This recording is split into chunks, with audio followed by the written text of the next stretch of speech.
Okay, rolling. This is Linc. How's it going?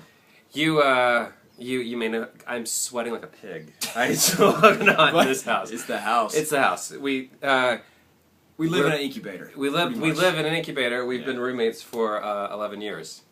It's kind of crazy. And I think one of us is just waiting. It got really hot in here when I pulled that screen down. Yeah. We were like trying to light this because there's he's like got this. He wants to look very young, so he's got a very hot light on his face. Exactly. You have to be careful like that. So why don't you tell the good people how we met? Well, Chad we met at a film festival when I was a kid. He was supposed to be the person to talk me out of moving to California. And so I was introduced to him. We walked outside and started talking, and we probably chatted for an hour? Maybe, yeah. Yeah, something like that. And he was like, so, look, I'm moving to a new place. I need a roommate. If you want to do it, you seem like you're crazy enough to move out and give it a shot. You seem like get your head in the right spot. And so I was like, okay. So I jumped in my car and still roommates. I honestly didn't. I didn't expect him to stay. I didn't expect you to stay. Really? No, I didn't. Thanks a lot for the love. I just nice work. When you have some kid that's like, I want to be a movie star, and it's like, and do you remember the conversation? Like the first year that we were here, you had the whole conversation about, and I've always said this about people. It's like when you say once I had my first $20 million paycheck, that's the end of your career. It's like there are little angels at the SAG heaven that say your career is done now, and you also talked about how. You did sports, and it's like, well, it's either sports or become an actor. And I was like, great, you're done. You're a putz. So in my head, I was like, I'll be looking for a new roommate soon. This will be awesome. But you came out with no experience, right? Other than when I was a little kid, I did commercials, and so never really had. I did a little bit of theater in high school, but nothing like real theater, and so. I came out here with I played sports. I'll be good at this. Yeah. I got you covered. I'm going to be a movie star. And so I remember, literally when I got out here, my first day, got in town on a Saturday and went to an acting class because Chad was like, you have to study. You have to take acting. Yeah, you have to. It's a muscle. You got to work it. And so that Monday was my first day of an acting class. And just real quick, I remember the first thing I watched this scene. I watched these actors work, and I was like, I have never seen anything like that. What is this weird language? And then the teacher gets up and asks him, okay, what worked, what didn't, and why? I was like, that's easy. Everything worked. It was great. And so they start rattling off all the stuff that was wrong in the scene. I was like, holy hell, what did I jump into? Because I don't know what any of this is. I never told you this story. Back when... Oh my god, this is a good story. I never told you this story. Terrified. I swear, I didn't think that Linc was gonna. I honestly, the first year, it's like I just, you come out and you did take your first class. Was that Howard Fine? That was Howard Fine. Howard Fine, one of the greatest acting teachers in LA. Love him. But Linc, I don't know if you remember this conversation. My computer was right over here, and Linc came in and goes, "Do you have a VHS tape I can borrow?" And I said, sure, why? But in the back of my head, it was like, ask why. And I said, why? And you said, because I need to tape something off the television so I can recite it back. And I went, yeah, or you could go to this place called a bookstore where they have scripts. Do you remember that conversation? I played sports, me and reading, not so much. That's why I didn't go to school. That was one of my favorite stories of all time. I gave you, and I was like, or you could go to a place where they have script, and you went, and you did. You went to Barnes and Nobles over or the Borders on. And now, okay, so that's my embarrassing Linc story. Thanks, so, buddy. No, I'd forgotten about that. Oh God, that was a great story. story. Wow, I was a putz. Awesome. But look at you now. Yeah. So, but that's the thing about coming to LA, and you want to be I did. You did do everything that I told you to do. Yeah. Which is what I always said, because I used to teach, it was called Life After High School. It was for kids that want to move to LA and become actors, and you did. You got right in there and you started doing background work at Central Casting. Yep. Got your SAG card, and not a SAG after card. And you started working. And then you booked that Axe. You booked a little Axe. Axe body spray was my first national commercial here in town.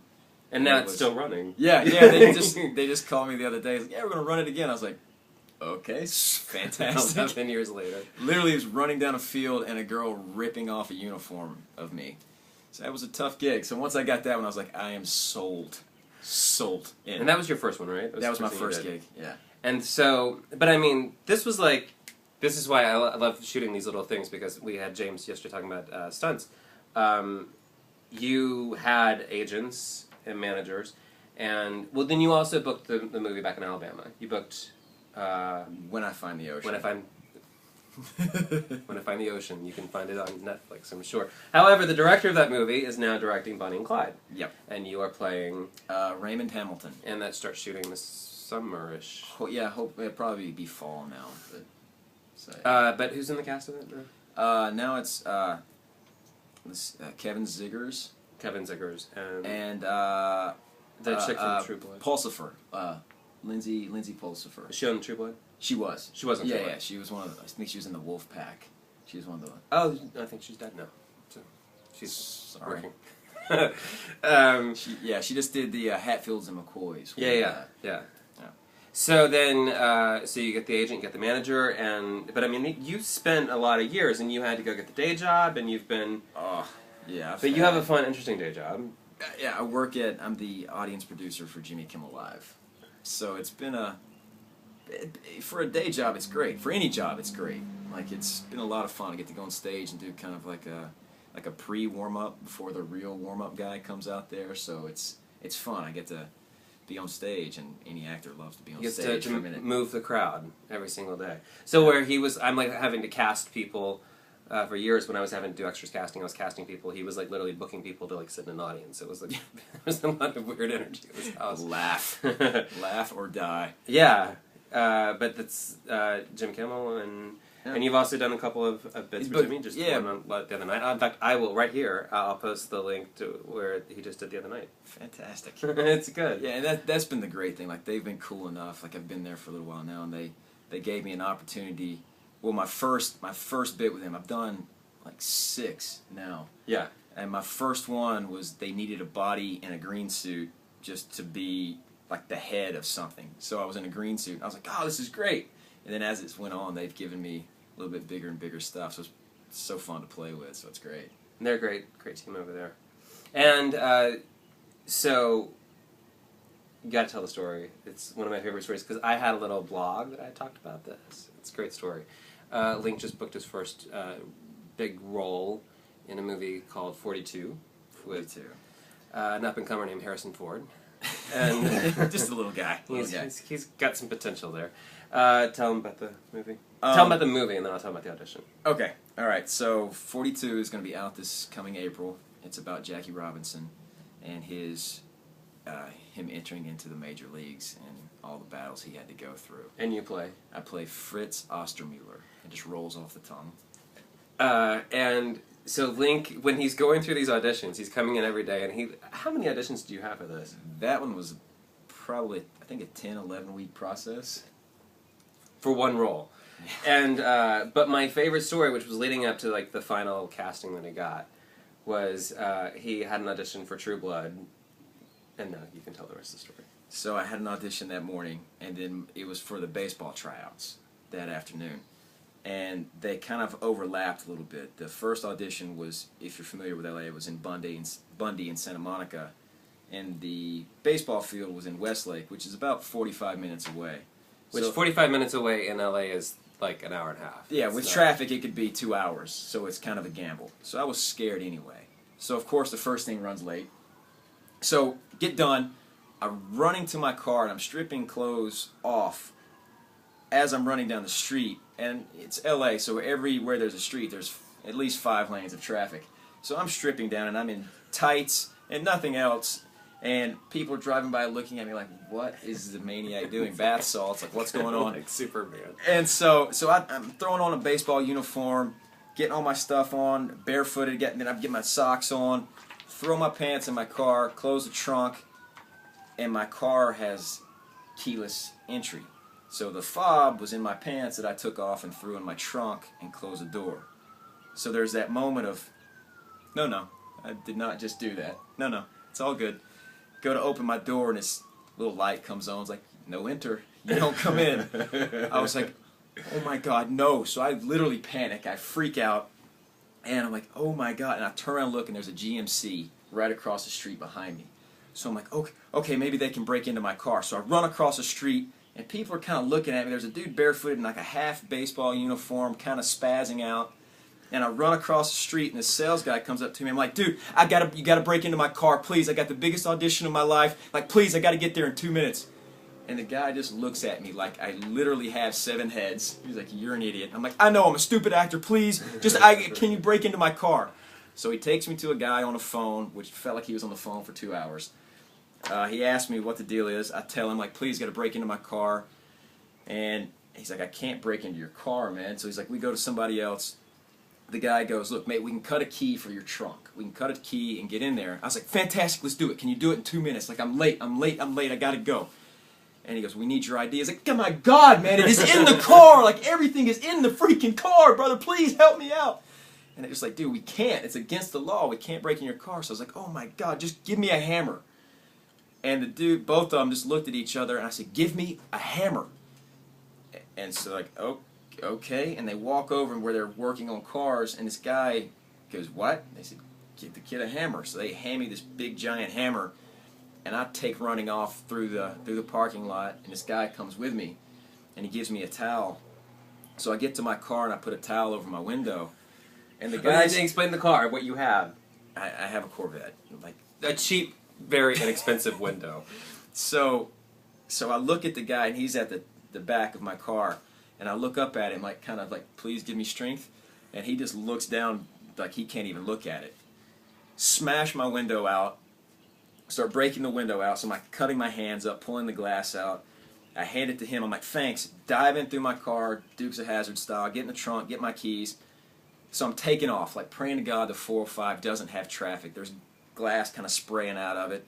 And so I call my agents, I'm like, oh my God, here's what happened, I had to break into my own car, like I'm going to be late, please call them, tell them I'm on my way. I had 30 minutes to get there, and with no traffic, it's 45 minutes away. And so they're like, okay, call, like, we're going to hope there's no traffic for you, we're going to let them know. And they're telling you to calm down. Yeah, they're like, just relax, it's all good, it'll be fine. And I don't really listen to that. Like, I can't be late for this. This is my opportunity in my lifetime. So I may have exceeded possibly 140 miles an hour. Maybe. A little bit, for a lot. And so there's glass flying out of my window. I'm flashing every human being that's coming up, and I'm just zipping past everyone. And I get to the audition with 2 minutes to spare, and I slide into the parking lot, and I jump out of my car, and there's John Bernthal and Ben McKenzie standing there with the 2 baseball coaches, the producer for the movie, casting director, casting assistant, and then the casting associate. And I jump out, I'm like, is this 42? And they're like, you must be Linc. And I was like, yeah, is this 42? And the coach goes, how was it?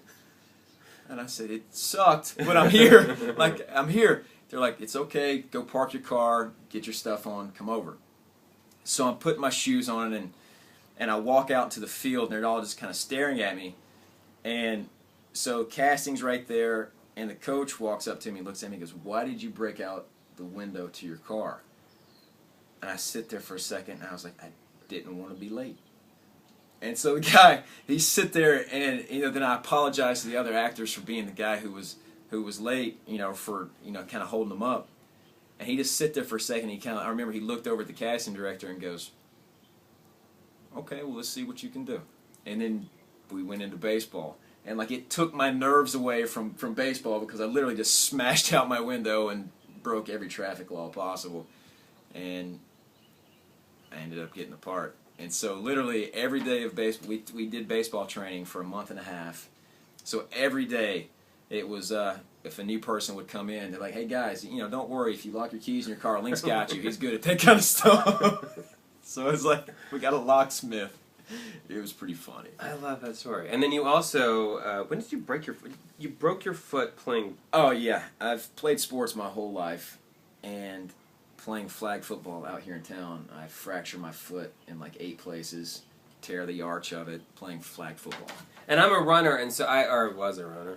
A runner would imply that I still run.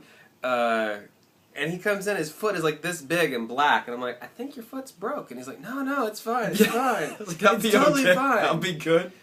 And I booked Prime Suspect. Yeah, I broke it on a Sunday, and I booked Prime Suspect on that Monday because my agents were like, you got this audition. I was like, well, I kind of tore my foot up. They're like, well, if you can't go in there and not limp, then don't go. And it's like a big audition. And I was like, oh, no, I'm good. I'll be fine. So I froze my foot all morning in an ice bucket just to shrink it enough so I could actually put a shoe on. And I had to walk across the lot to go to where their casting was. And if I had a tape of what I looked like going into that room, because literally, like, I couldn't put weight on my foot, because it was literally 3 times the size of my foot. Yeah, it was huge. It was gigantic. And so walking into the room, like it probably took me 5 minutes to walk into the room because I was just walking so slow, but I didn't want them to see me limp. And then I got in and just kind of got a position. Just everything was so still and just I'm not moving. And then we finally did it, and the cast director looked up. She goes, "Wow, that was really great." She goes, "But can you do it less intense?" I was like, "Okay." So I just kind of leaned off my foot a little bit and did it a little bit easier, and then booked the gig and shot that. But tell the story about you're in the van and you had your foot propped up with Maria Bello. Oh, wait. When you're like going over lines, so that's your line. She taps your foot. Oh yeah. So we're getting. Sorry, I'm telling his own stories. Well, no, I was just making sure it was right. So we're getting started. My foot's kind of up in the air, and so she turns. She's in the front. They're in the van. She's in the front Maria seat, Bello. and I'm right behind her. She's big star of the show, and so we're getting ready to get started, and I start the scene out. And I was like, I'm the new guy. Like, I don't want to say anything to start with. She's, sweetheart, it's your turn. She turns and hits me on the foot. And I'm like, yeah. And I dive right into it. I'm like, whoo. It's supposed to have an Irish accent. So that went right out the door. It was like, oh, God, this is going to suck. And then halfway through the day, I was walking and stepped on something that was a little off balance and kind of limped. And one of the makeup artists came up to me and said, "Did you just limp? Like, we haven't seen you do that all day." And at that point, I was in there, and I said, "Man, can I tell you something in confidence?" He goes, "Yeah, what is it, brother?" I said, "I think my foot's broken." And I said, "I have to go to the hospital whenever I leave here." I was like, "But I'm okay." He's like, "Don't worry, man." It's like, "We got you covered." So the entire makeup team, like everywhere I would go, they were right there, so I would never really have to move that far. And they were like, "We got your back. Your secret's safe." And they took such good care of me. It was really, really cool. And then as soon as I got done and they wrapped me, I went to my car and put on this big walking boot that I had because and then drove to the hospital. But then they like misdiagnosed it, and then they came back, and it was like this whole ordeal. It was like, I swear your foot's broken, or you had a friend that was like, no, your foot's not broken. And yeah, no, I went to the hospital. They X-rayed it. Said, yeah, it's not. You're all good. You just a lot of soft tissue damage. And I was like, okay. And so I left. And about 2 weeks later, I was like, I've got a pretty strong pain threshold, and it's just like it's not getting better. So I went to a specialist, and so he's like, well, I don't want to give you another X-ray because that's a lot of radiation. He goes, I'm just going to give you cortisone. And for anyone that's ever had a cortisone shot, that needle's about this big, and it's about the width or the thickness of a pencil. And so he's like, just point some spots on your foot to the nurse. I was like, okay, well, it hurts here. And I pointed about 75 spots, and he walks in with the sword. And I was like, Doc, what is that? And he goes, well, we're going to give you a shot. I was like, no. I didn't sign up for that. So had that in the arch of my foot, a bunch of different spots on the top. Anyway, they made the swelling go away, but went home for Christmas, went to another doctor. He X-rayed it. Again, and this is like a month and a half time is spanned here. And so he looks at it and literally looked at it for about 10 seconds and goes, well, that's fractured, that's fractured, that's fractured, that's fractured. Wow, that bone's completely fractured. And then he looks up at me and goes, who put your toe back in place? I said, what are you talking about? And one night it was hurting really, really bad, and I was just kind of mad because I couldn't walk, I couldn't run. And so I was like, maybe if I just pop it, it'll feel better, because it's not really broken, it's just sore. So I grabbed my foot and cracked it, and it felt a little bit better. I mean, it hurt like hell, but it felt a little bit better actually. I was like, okay, cool, I'll be good. And so I guess I popped my toe back in place because it was So he's Ow. like, you know, he's gone through auditions and booked jobs through like broken feet and It might be my new thing: break a foot, smash a window. But I'm really, really proud of you because you've gone from like literally trying to tape things off television. That's why I'm excited about this video in particular, because like years from now on YouTube, that'll be like, oh look, it's Chad Darnell and Linc back when they were roommates, and I'm so proud of you now because you're booking all the time, and Thank you. the nice thing is about Linc, it's like when we had to go in and shoot that day. Linc plays Chris, and he'll have a very large role in the series. What was really great is that you knew your stuff. You came in and you just delivered immediately, and there's no like total professional. Like there was no having to work around it or discuss things. And you know your stuff, and it's like it's been really exciting to watch the evolution of your career and your talent over 11 years, and to really see somebody who clearly has a natural instinct for things, because when you came in having no experience and studying with Howard and doing your classes and obviously working the crowd at Kimmel, I mean that's a lot too, because you're performing every single day. Yeah. It's been amazing. First of all, thank you. That means a lot to me, because I have to say this. I've been lucky enough. I got to work with Sofia Coppola. I got to work with Brian Hegland in 42, and you know these big movies. All of a sudden, I was more nervous working with Chad than I was then, because he's my roommate.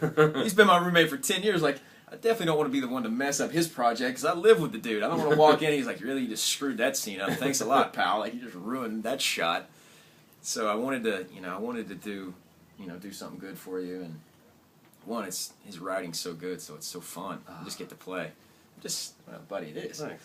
But yeah, it's been an interesting journey, and I've been really, really lucky to get to meet some great people and work with great people who were kind enough to kind of take me under their wing and show me, like, hey, look, here's the path.